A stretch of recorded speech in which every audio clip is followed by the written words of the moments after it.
Okay, so here's an interesting panel that's work experience in volunteering. Is there a role for businesses in educating the young people of India? I think it's the most pressing question in today's world. And we have an exciting panel, and we are going to discuss on this.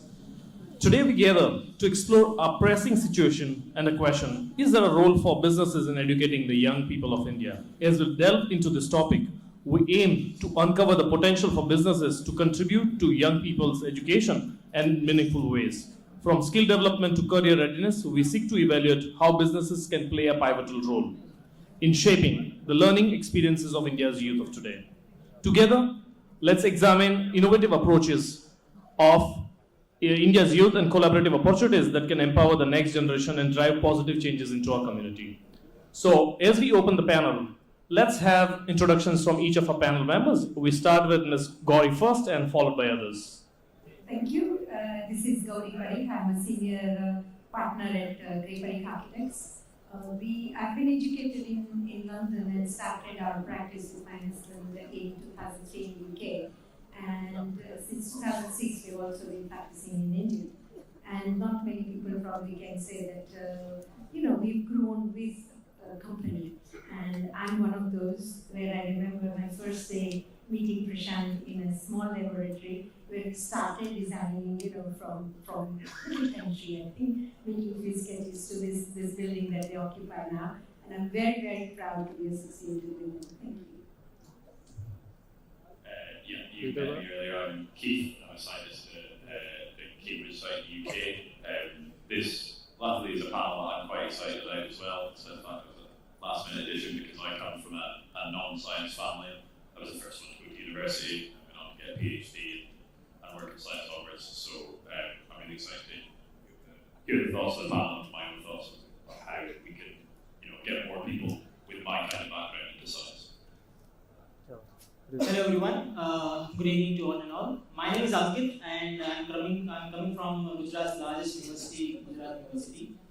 So I take care of operations at Gujarat University's incubator, which is GUSEC. At GUSEC, we are trying to nurture the idea of the students and the startup ideas. And so far, we have supported more than 600 plus startups in from the inception till now, until 7 years.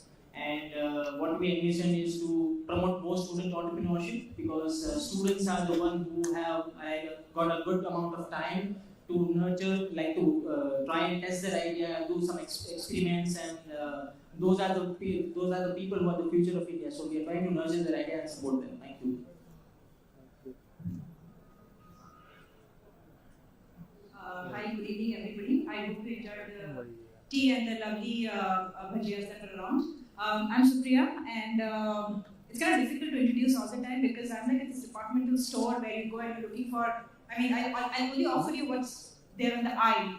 So tons of things, but I think I'll stick to the topic today, and it's about business, it's about academics, education, and it's about volunteering. So I think when it comes to business, I have a couple of restaurants these days. I'm into food business, so there's this place called Bentubi, there is a place called Arsa, and a couple of other cuisines. When it comes to volunteering, I run a foundation called Info Analytica Foundation, and we're doing a couple of campaigns around it. And when it comes to education, I just finished my course, like a small course by Goldman Sachs, and I'm in Bangalore, so I'm a student as well. So I think for me it's all seamless, and that's my introduction for today. Thanks. Lovely. So we have an interesting panel, and as we have most of the young people in the room, I think we are going to make the best out of this panel. So my first question is easy as well as tough. The first question is, how can young adults obtain work experience in the early days, like school, colleges, adolescent age? In no particular order, the speakers can choose to answer. Can't talk about the Indian perspective very much. It's my first time here, but I can talk about UK. I think one of the blockers we have in the UK for more young people getting into science and technology and things like that is that often the kind of the first move has to be made by the young person who maybe lacking a little bit of confidence, maybe isn't sure about reaching out to some people who are often giants in the field to kind of go, oh, can I come along and do something in your company? Can I have a week of your time? Can I just shadow you around? There have been some moves towards more structured schemes where maybe was in academia, we had a week where basically a whole load of kind of 16-year-olds would come into the lab and experience what it's like in the university lab, things like that. But I would like to see it becoming more of a balance between, it's easy to have the motivation to want to do it. It's very difficult to have the confidence to be able to do it. So it'd be nice if it was kind of pushed more to be like, we want you to come and see us for maybe a week in your holidays, rather than having to go the young person to make that first move, because it is very difficult. It's very scary. I'm now in my 30s and I still wouldn't want to do it. So how can we expect a 16-year-old to? Interesting. If we can have this go.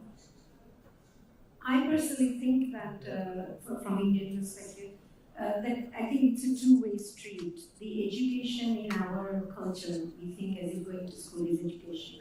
But I think there is a lot more out there, and it would be a good way of doing it, where parents change their perspective a little bit and say, well, my child is passing probably 10th grade or whatever, 15, 16 years old, and let them go to different places for a week or 2 weeks, let them experience, and then they can decide really what is it that they love to do, rather than schools and teachers and parents deciding. So I think that's one mindset we need to do. In terms of which need to probably change. And the other side is, I think there is more on offer. So I personally always have 2 interns in my office. But that is, again, they are architectural interns, so a bit too late in a way. They've already decided they are there and I'm training them. But I would love to have people at the age of 15, 16, as you said, just shuttling around, looking at things, and just deciding for themselves whether it's for them or not. So that would be a good one to start.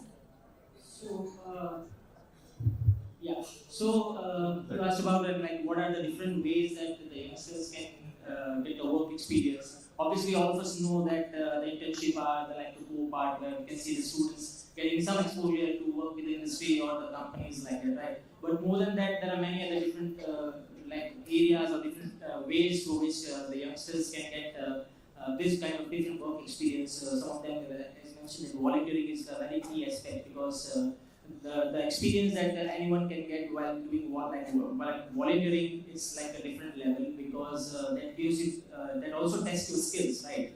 Other than that, the other aspects can be working for different academic projects, right? If you are also affiliated with any academics, or you're working with some academicians, you can get affiliated to them, you can help them in the projects. That can be the different aspect. If you talk about the industry, at Gujarat University, I would like to specifically mention that we have a research park, right, where we try to have this industry-academia collaboration.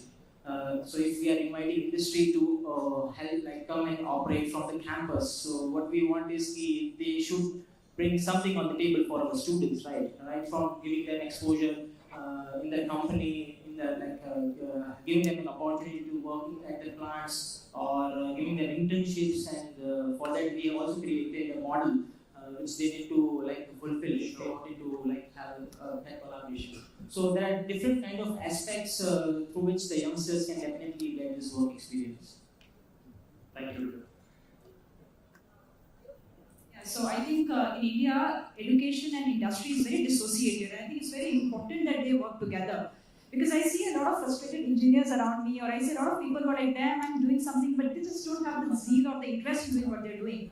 And I think they waste a ton of years and precious young years, realizing what they really want to do. I mean, sometimes at 40, I don't know what I want to do in life. And I think it's very important that we practice what we learn. And it has to go hand in hand. I don't think it has to be in a chronology. Like you finish studies first and then you go to work. I think it's very important right from the beginning you do that. And it works for both ways. For industry also it works, because when we take interns, there's a lot of fresh people, a lot of ideas. It works economically for us also, because we don't have to pay much. And the other way also, students get to experience what they really want to do. Things like, if let's say I'm a very good cook, okay, I love cooking, and I'm like, someday I want to become a cook. But when I go to an internship and I start working in a sort of a restaurant, I'm like, no, this is not what I do, because this is too strict, or this is too tight bound, or this is not what I like it. So I think that exploration is super important. The theory and the practice has to go together. That's what I think. So, very interesting insights. It's very important to bridge the skill gap, and I think it's only it can only come from experiences. It's like learn as you do. So once you experience, certain thing, you are able to absorb a certain skill set, and which is very important in today's world because the skill sets are very disruptive. The markets are emerging, different skill trends, and it's very important for young people not just to learn, but also on the other side for businesses to build opportunity platforms for young people to understand the skills of the future. Thank you so much. One very interesting personal question to each one of you, like you must have had different experiences in your life and something very personal, what sort of mentorship opportunities really shaped your early life or the understanding of, intersections of, volunteering, business opportunities and education. How, if you can just help us understand in the audience. Thank you. Sorry, I must say that I actually used to attend my father's office when I was about 9 years old. And it was very, very strict rule that if I go into the office, I have to work with people outside and not sit in his cabin. And I have to finish my task for that day. I have to take my lunch with them. I'm talking 8, 9 years old, and I think that discipline remains with you. I know it's a tiny, tiny thing and small task given. And I feel that we do have this internship thing or the practical training thing as part of your university education. But I think we, if possible, bigger companies maybe should associate more with the school level rather than a university or college level. And at that point, if kids can actually come for a week, maybe a group of students, because at that age, maybe on your own is a bit difficult. But that I think that whole professional way of doing things or the discipline that really helped me, later on in life, or even today, it still helps me, doing certain things certain ways. So it's very important to have that early, ways of training or discipline. So, as I mentioned, I come from a non-scientific, non-university family. So I've been very lucky to have mentors kind of from high school onwards that I kind of tripped into and lucked into. So I think a lot of it is being able to find someone who can speak to you the way that you need to be spoken to, if that makes sense. So I had a high school chemistry teacher who told me not to do chemistry because it would bore me and I should do biology instead. And then, I went to university and I had one of my lecturers basically tell me that I was too good to then go and do a dead-end pharma job. He says working in pharma now. A dead-end pharma job after my degree, and I should go and pursue further study. And then, since then I've had 2 further bosses, a PhD supervisor and a postdoctoral supervisor who were, nothing but supportive. So I think I consider myself very lucky because obviously not everyone gets that opportunity, but I think you've also got to recognise when that opportunity comes to you. So if you're ever unsure, if you don't really know what to do, you just find someone who can speak to you in a way that benefits you the most, and just reach out. Because to be honest, it's pretty likely that they were at one point in the same position as you, even outside your family or your close circle, and just everyone will pay it forward generally, and if they don't, then they're not the right person to find you and help you. I guess that's my take on that. So, sharing my personal experience, so when I completed my 10+2, so I come from a very small town called Suriname, right? And I was not getting admissions in engineering because of my worst percentage in 10+2. So I came across the university name, Central University of Gujarat, Gandhinagar. So this university was established in 2009, and I just completed my 10+2 in 2010. So I was not sure about how good is this university. I just knew that it's a government university established just 1 year back. And the course in which I was trying to get enrolled was the very new course, and I was going to be part of the first batch. So I was not knowing also like how this course is going to be. Is it going to be good? Is this going to give me placements or not? I don't know anything. But I was not left with any options actually. So I had to take that. So that's how I got enrolled in this university and in this course. When I got enrolled in this university, I could see there were only 40 students in the whole university, and it was operating from a school campus in Ahmedabad. So there was no permanent land, the faculties were less, the students were less. I coming, like me myself, coming from a small town, not having an experience of what a university is like, what a college is like. Just thought like, okay, this is like it should be, like I was not knowing like it can be like a different kind of university as well. So the fortunate part was like because of this, we had like a good bonding within the like less number of students. So we all of us were knowing each other. All these teachers, all the faculties were knowing each other, right? So because of this small group, what we try to do is we try to create some culture in the university. So that's how we started building something. So we came up with a few of like me and my hostel mates came up with the idea called let's start a film club. Every Friday we'll screen a movie where we invite all the students to come and watch the movie. We started book club. There were some conferences coming in and like we had a less number of students. So we were volunteering for these conferences, assisting guests with the rooms and panel members and everyone. So that's how the experience of like doing like having this volunteer experience came from that, right? And because of these initiatives, our skill sets were also like developing. So as of now, when I'm like looking after GUSEC, looking after the operations of GUSEC, there are all these experiences which are counted in when I look back, right? So all these experiences are very much important, especially volunteering, because whatever you do in your early stage, in your college or in your personal life, all those things are going to be counted. One more personal experience in my childhood days when I was in class 8 or 9, my father used to give me the money and used to send me to the bank, go and deposit it. I said, I don't know. He said, figure it out, go and ask someone. So all these things are very much important. So these kind of exposures are something which is very much required to be given to build the skill set of any individual. I totally agree to Ankit, and some of my friends who've done MBA like me, they, initially for us, the technical skills are very important. We'll skip the soft skill subjects here in the global, isko chodo, ye wo, back and all of that. But eventually we realize these are the things that matter the most. When you're in a journey of a corporate or when you're doing something, after a certain point, a lot of people have skills. But what really sets you apart is these attitude or these aptitude things that matter the most. So to me, I think I was very active with this organization called SPIC, which is Society for Promotion of Indian Classical Music. And they used to give us these tags, and you're the Gujarat coordinator, you're the executive committee head, and I used to feel so bad, so good about it. Because in schools and colleges, what matters is what you know or what you do, right? But this gave me an opportunity to explore who I am.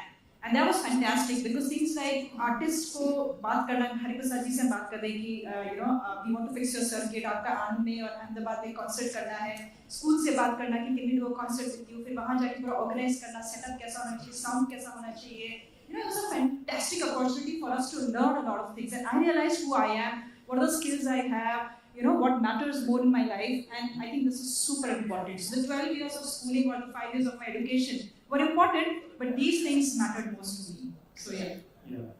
So even personally, I have learned a lot of life lessons from my volunteering journey, and it's very important because it just doesn't teach you management or certain skills, but it also teaches you empathy. It also teaches you how to be a better human, how to show kindness towards this world, because whatever we are today is because of this world, and we are responsible, in building the future of this world. So it's really important, and also how we had examples on the panel that somebody found a mentor in their family, somebody had a friend who was a mentor. It can be your colleagues, it can be from your university, your professor. So it's very important also for young people to identify or get in touch with someone who can mentor them, because they can show them a better path, how to move forward. Moving forward with the panel, I have a specific question to Ms. Gauri.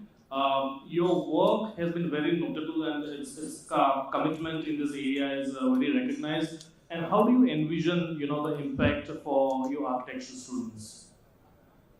Thank you. How do I see? Basically, the way we work is in architecture. You always, first of all, you always work with at least 10 other agencies. So it's very, very important to kind of be able to relate and work with a wider team. And the way we do this is I help thesis, I applied for thesis writing set as well.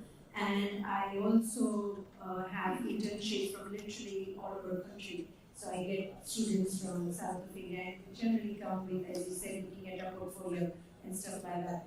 And my focus is for them is not just making another set of drawings. So it's very important that they sit in all the meetings, for example, which could be quite unusual because for a lot of people internship might be, getting cheap labor, if I put it like that. But I'm very much interested in converting or in giving what I have, the passion I have, to actually those people. And if I make even a tiny difference by making that thinking change. And in fact, we were talking earlier that if somebody asked me that if you're educated in the UK, how can you practice in India architecture? We were just talking about that. And I always say that my teachers in the UK taught me how to think. So I think that's exactly what I try and do with all my, any student that come to my office. Thank you. It was very insightful. It's no matter where you learn, but it's more important how you practice in your life. And that's the personal takeaway from me. Coming to Ankit, how could startups extend such opportunities to students or young adults? When they're struggling with their own ideas, when they're trying to come up with a potential product in the community or a solution, how can we offer such opportunities to young people? So, all of us know that the startup is a buzzword right now, but we need to understand that startup के लिए कोई भी एक जो initial phase होता है, it's very important. The ideation phase is very much important because that is the only time where most of the startups fail, right? Because that is the time when they don't have enough of resources, they don't have enough of manpower, they are just only having a motivation to go on with, right? So what we try to do is we are trying to nurture a startup at the ideation stage itself. So that was the mission with which we started GUSEC, where we wanted to support more student entrepreneurs. And when we are operating from a university, we have a strong backing of our students. We have more than 3.5 lakhs of students associated with us. And if the startups on one side are in need of a human resource, or let's say for the jobs or an internship, on the other side we have students who are seeking jobs, right? So that kind of a matchmaking is a perfect setup for us being an incubator in the academic space. So that's one thing. So what we try to do is we try to identify that what are the needs of our incubated startups, what kind of human resource they are in need of. Do they need a full-time people? Do they need a part-time people? Do they are looking for volunteers or interns or whatever, right? So we do have different academic departments within the university campuses in which all the students are like always looking for some or the other opportunity to work, right? So what we try to do is we try to do the matchmaking. We get all the interest from the startups and we put it on our website and the Gujarat University's career page as well, where the students can apply, right? So that's one thing. The other aspect of this is that sometimes what happens that we get a random query of any individual coming to us, trying to know more about what is GUSEC, what is this startup, what is this incubator. So they come to know about what is startup and everything by the information that we give. But they want to get associated with this somehow, but they do not have any idea on which they wanted to work, right? What we try to do is we try to get their CV as well. We try to get more information about that particular individual.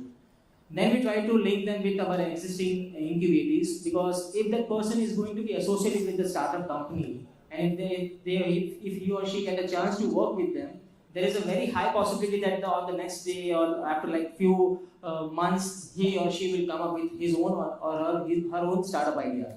So that's a kind of an opportunity we are trying to give it to any individual, also to the students and also to the startups, by providing them the right resources at the right stage. That's very commendable, Ankit, how you're bridging the solutions and bringing solutions together through networking and opportunity platforms using technical interventions. My question is to Keith. I'm sure the audience, everyone in the audience is very interested to know what sort of opportunities O2H provides to young people in Cambridge. And you can also share some hands-on experiences that you provide at the laboratories there. Of course, so Rashad mentioned a few in the introduction to this panel. We've hosted 16-year-old students in the past, some just for an afternoon to kind of get an idea of what kind of real-life lab work's like. We've had sixth form, which is like 17-ish, come in on a holiday for a week to kind of shadow some of our team members. In about 3 weeks, we've kind of got an annual visit by some students actually from the University of Madrid in Spain. About 20 of them are going to come along. We're going to kind of show them what working at CRO, working at O2H is like, have some talks from business development and some of the companies we work with, to kind of give them an idea of what the world of work could be like after they leave. But I think kind of the best example is actually one of our staff members. Did a little bit of work experience in the previous lab of one of our previous staff members. And she reached out when she was looking for a little bit of work experience. She came to O2H for I think a week or two to kind of shadow and do some work experience. And basically, by the end of that, she was offered a job, and she's a really essential member of our very small team in Cambridge. A lot of these have been kind of people reaching out to us. And as I mentioned, as the team grows more in the UK, I would really like to see us starting to kind of reach outwards a little bit more, and kind of go more along the lines of during summer holidays we'll maybe have 1 or 2 positions who can come in for a week or two, get an idea of what shadow is like, and that's something that in the UK the government's quite keen to kind of push a little bit. There's a lot of talk about like a high-scale economy, but also they're providing funding for things like apprenticeships. So I think it's something that we've started, but also that we can continue to build on. Currently, I think we're slightly capped by the fact that in the UK there's 4 scientists and Francois, our operations manager, which means that if a student comes in, it caps out our productivity. But the company's only going to grow, so I really like to see us grow those opportunities for young people along with that. Yeah, thank you, Keith. I think this really helps everyone in this room understand, and also UK and India has always enjoyed very good relations, friendly relations. Also, there are a lot of aspirants from India who travel to the UK for their higher education and maybe exploring for the opportunities. So I think this is a very great opportunity, and it's really helped understand the avenues of cooperation. I would like to come to Supriya now. What is your advice in specific do's and don'ts for companies, in shaping the education system or in shaping the state of education for young people in India in particular? About education, I think I'm not too sure, but so the thing is, like when I walk on the street, it's very simple irritation. You see people coming on the wrong side, and people not standing in the queues, and the way things are happening around me. I think it's quite bothersome to me. So I think more than focusing on the skills and the knowledge part, I think the value-based education is super important as for me.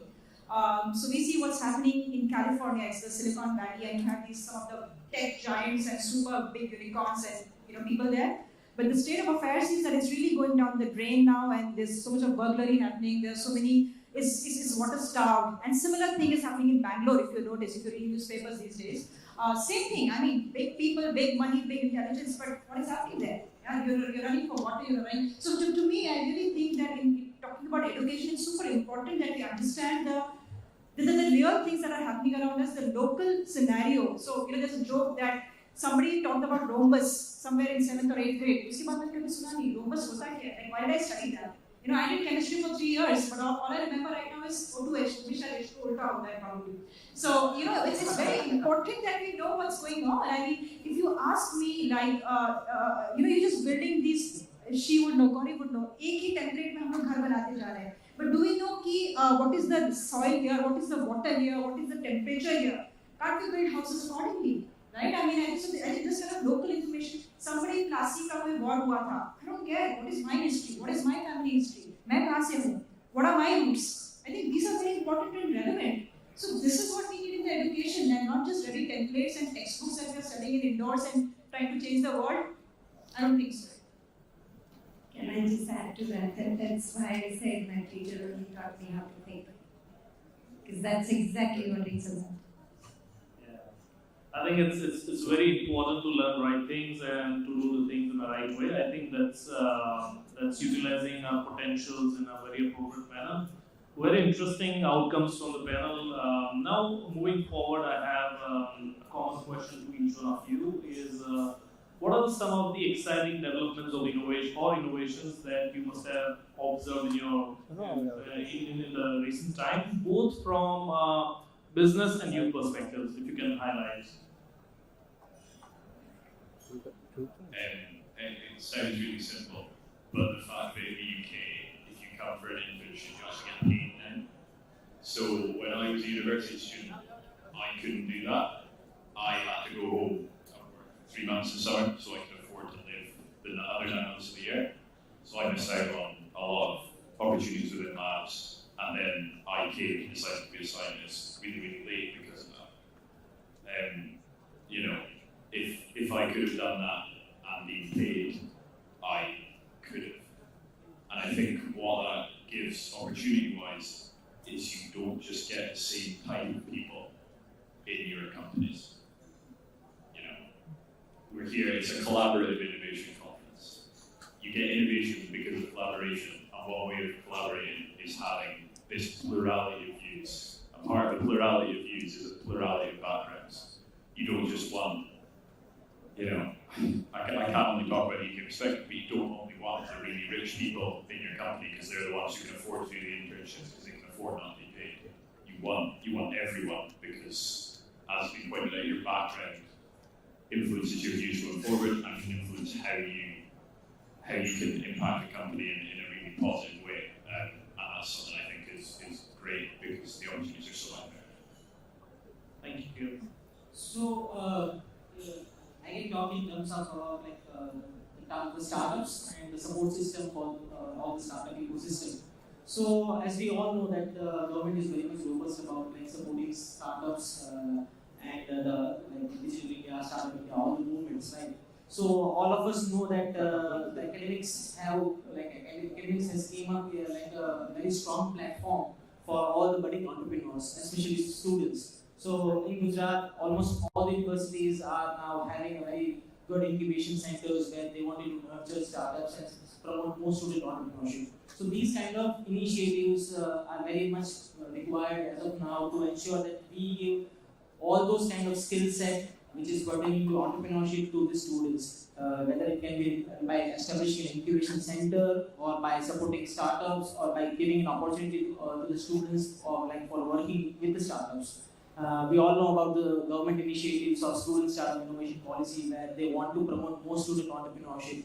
We all know about the Industries Commissionerate coming up with their schemes about promoting startups and the innovation. So all these kind of initiatives coming from the government, the incubators coming in front, all the venture capitalists coming in front to support more ventures. So all these kind of developments are very much required to ensure that we have a right kind of ecosystem for the startups.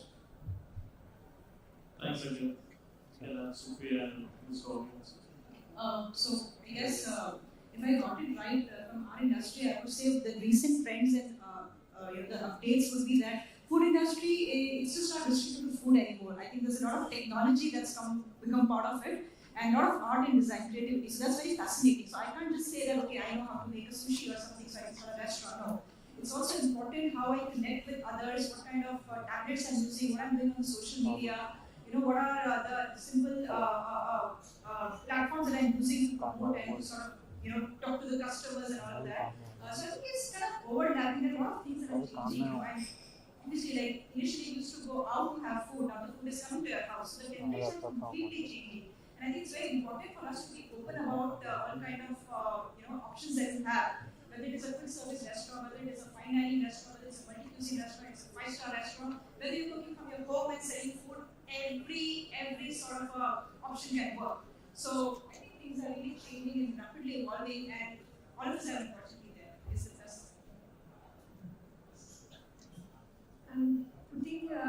architecture and technology and science together, I think in more than 20-25 years of working experience, a lot of technology, a lot of material, everything has changed. And because of that, the way we design, the way we think has changed. I mean, I give you a little example, us working with O2H on the very first time, and I remember that how we were thinking of hydrogenator and how far it has to be from the building. It has to have a soft roof. And how to hide that fortunately ugly thing from our building.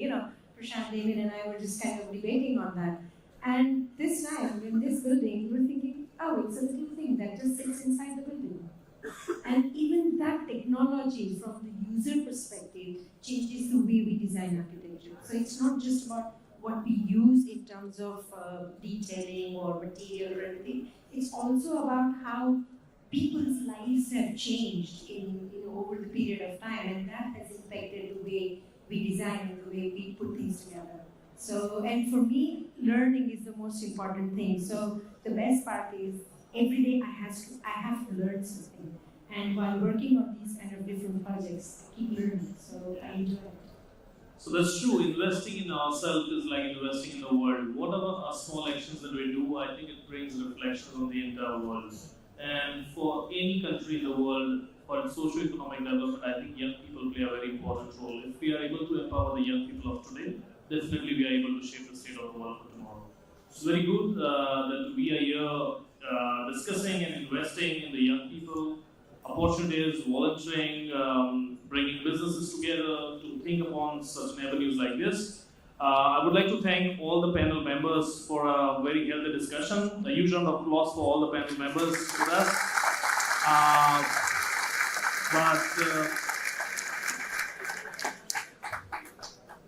Sure. So, but before we end the panel, we are inviting questions from the audience who would like to put forward certain questions. Maybe you would like to have someone as a mentor in your life. The opportunity and the floor is open to you. Yes, we have, yes, please.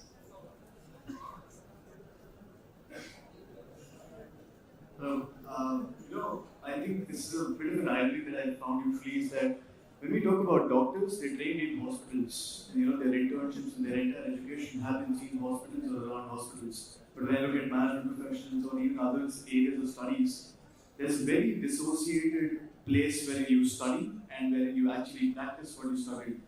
And I think, this is entirely the panel about and that particular association in the first place when we're talking about integration. I would like for, more or less any of the panel members to talk about what is the biggest gap and what is the biggest integration that you would like to implement or see implemented in the future in this particular gap process. I think the biggest gap I noticed is when architects come out of the school here, they have no idea how to work in the industry. There's no education of how to run an office or professionally, how to run a project. And I know the Council of Architecture at the moment is working on a course, which is what we do in the UK, which is a 2 years professional practice course. You cannot have license without it. So you have to pass that when you have a license. And I think it's very, very, very important thing in our profession to actually have that work experience before you go out and do something, rather than thinking, oh, I've done my 5 years, I can build a building. No, it doesn't happen like that. So on that sense, and something I would like to see actually before that, as I said earlier, I think I would like to see more of young minds getting out and about in the industry and finding themselves more than. We can take one more question. Thank you very much for all the comments. I mean, this is particularly close to me for my heart. And I think it's not just the youth that we should be talking about. Why not just children, who are in the school? Because back when we were in there, you were talking about 10 plus 2. At that time, standard thing we do science, arts, commerce. And if you ask kids right now, there's a lot more career options which have opened up.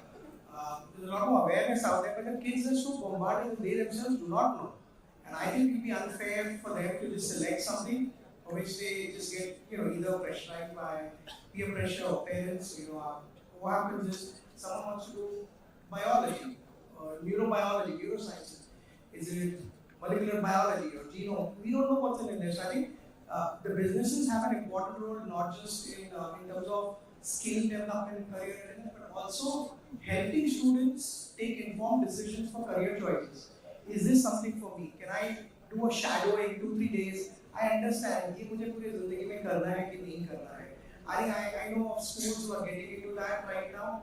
That they are ensuring that kids who are in grade 8, 9 start shadowing so that by the time they reach 10th or whenever they need to take the decision, they're actually aware what they really want to do. To build on your question, Madhish, to Supriya, about not just values which are important, but there are other life lessons which are required. And I think schools are becoming more aware, and they're putting in financial literacy. Why should we restrict it only to students who are from commerce? Why not science and arts majors, critical thinking, sustainability? I think the school system in India is becoming better, and I'm glad. And said, I'd love to connect with some of you separately to reach out, how some of the schools can partner with GUSEC and or Info Analytica, because I know of students who are very interested in understanding what their career options are in the United States. Can I add, if I have a minute? Can I add Sure, please. Added in the topic that I mentioned, I'm very glad. So, and also to the question that was asked previously, I think I strongly feel, and I have a platform here to share, that Gauri was also saying, what is it that we really need to integrate? To me, I think education has just become fancy classrooms, AC classroom I would say, and laptops, which to me is not education at all, because that is just knowledge, right? But, for example, I'll share my example, and then you can laugh at it, but just about recently, not now, but a couple of years back, so one of my friends took me to a farm. तो मुझे farm में लेके गया, बोला सी सुप्रिया इधर carrots है यहाँ पे. तो हमने कहा है, मेरे को तो नहीं दिख रहे. तो it didn't strike me that carrots are under the earth. I'm sorry, but I'm raised in an urban area, in a school, I mean in an apartment. मुझे नहीं पता था कि carrots under होते हैं. It's like I can't see it, right? So and if you tell me कि Supriya carrots value करो या ढंग से खाओ, I will never know it unless I go to the farm. So I think they are just reading on a textbook. Okay, carrots ऐसा होता है, beetroot ऐसा होता है. But I think it's super important that the most important things of our life we do with our hands. There's something called hand and heart harmony, hand, heart, and head. So I think we're using our hearts and our heads probably, not our hands at all. So I think it's super important that we have farming as part of a curriculum. We do building as part of a curriculum. We do care as part of our curriculum. Where how do you care a person who's not well, who's not sick, right? So I think it's super important that we bring this part also as part of education. Only then it will be worthwhile. Otherwise, to me, it's just knowledge without any purpose. Sure. So you mentioned about the schooling, right? So what we do also at GUSEC is we just do not only just focus upon the college-going students, we are also working with school kids as well. So this is the same place where we started this thing initiative with Madhish being part of it as well. So we did Children Innovation Festival back in 2019. So the journey started from there, where what we had planned was to have ideas coming in from the school-going kids. Can we shortlist few of the ideas from there, take them to the boot camp, select the top 10 or top 50 ideas, and take them to GUSEC, give them the necessary support. So there is a very high chance that school-going kids can be an entrepreneur at that age as well, right? So that is a kind of an opportunity which we are also giving it to the school as well. So adding to all those things, right now we have established a Vikram Sarabhai's Children Innovation Center under GUSEC, where we are specifically working with school kids. More than 3,000 kids have already visited GUSEC. They have met the existing entrepreneurs. They have interacted with them, got to know about their idea, and what can they do, how they can collaborate. So this is a kind of an opportunity that we are also providing to the kids as well. So I believe that is also something which all of us should be thinking about. And I'll be happy to connect with you as well. Thank you, Ankit. If possible, can we accommodate one last question from the gentleman sitting in the first row? Yeah, sure. So I have been talking to quite a few academic institutions in India, particularly in the life sciences, and there is a genuine concern that students are no longer interested in pursuing career in life sciences, because IT and artificial intelligence and Chandrayans have become so sexy. And therefore, we all that in the future all these scientists are going to be needed. And if I look at your title, businesses also have two very important roles to play. One is invite them for internship for 3-4 months to at least train them and to make them see how science that they learn is implemented in real life. That's number one. Secondly,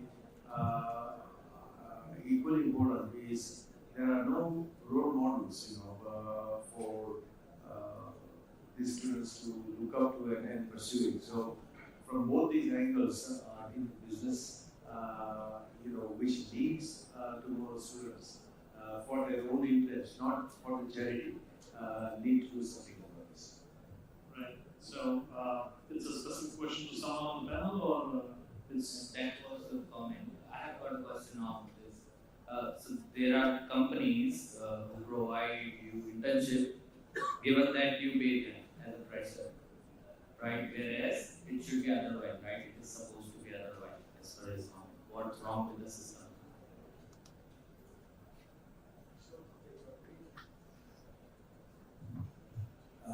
The company that I founded in India and ran it for 11 years, we used to have a program called After School. And after bachelor's or master's, we used to give employment to 20 per year. We used to pay them. And no obligation that after 12 months, if the student wants to leave, it's up to them.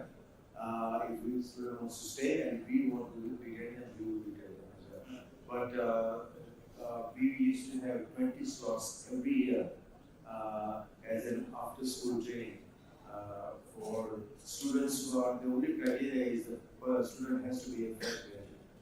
That's a very commendable initiative that you run. So, adding to what you said is, we also take a lot of interns, and there are certain universities now which have made internship mandatory on their campuses because they believe internships really give you a practical experience on the ground, which really helps students to move forward in their life. Specifically, we also have observed and seen that businesses want employees who are competent, right? But there is a lack in the skill sets. So why not businesses reach out to institutions beforehand? They invest some time in shaping the skills, and then you absorb directly. So I think it's a good move.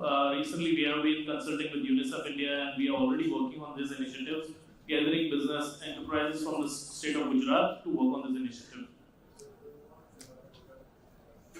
There's one more program that we have, and that is for employees to pursue PhD while being employed. The only condition was they can do their research work at company's premises using company's instruments and chemicals and whatever on weekends, but they are free to pursue their PhD. And the idea was that we are committed towards supporting your growth in the company. Excellent, excellent. I think we need more people like you to join the industry and take it forward. Yeah. Okay, thank you so much for being an excellent audience, patiently listening. But we need to thank the organizers, O2H group, for this wonderful initiative running it. It's the 6th edition, so I congratulate them for this initiative. Everybody who was a part of the organizing team, the volunteers, everyone who kept it up and running, and to the lovely panel who was on the stage. Thank you so much, everyone.